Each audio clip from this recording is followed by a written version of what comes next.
qui existe déjà.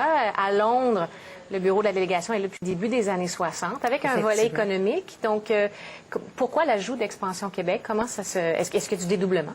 Non, ça vient vraiment en complémentarité. Les délégations, je pense qu'il y a environ une vingtaine de bureaux à travers le monde. Ils sont là dans une première étape pour aider à valider les marchés, ouvrir des portes.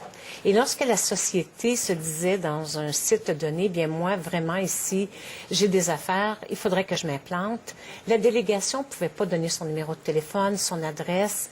Et puis, ils étaient un peu laissés, il manquait un chaînon.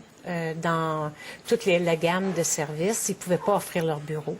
Alors, c'est certain que ce sont des bureaux que l'on offre, mais avec des encadrements et des services spéciaux pour s'assurer que la société qui arrive dans un pays, je vous nomme Sao Paulo parce que c'est complexe, qu'il y a quelqu'un, nos directeurs locaux, c'est des embauchés locaux, donc, qui connaissent la culture locale, parlent la langue, évidemment parlent le français, et ont une connaissance du Québec pour, à un moment critique, pour s'assurer que la société réussisse. C'est notre mission.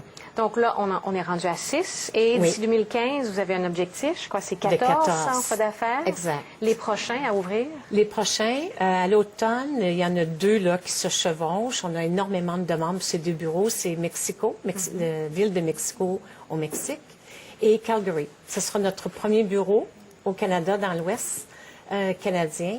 Et en fin d'année, Houston. Je vous dirais que les demandes encore des entreprises, il y a une similarité entre Calgary et Houston, le secteur pétrolier, bon, tout ce qui est énergie renouvelable.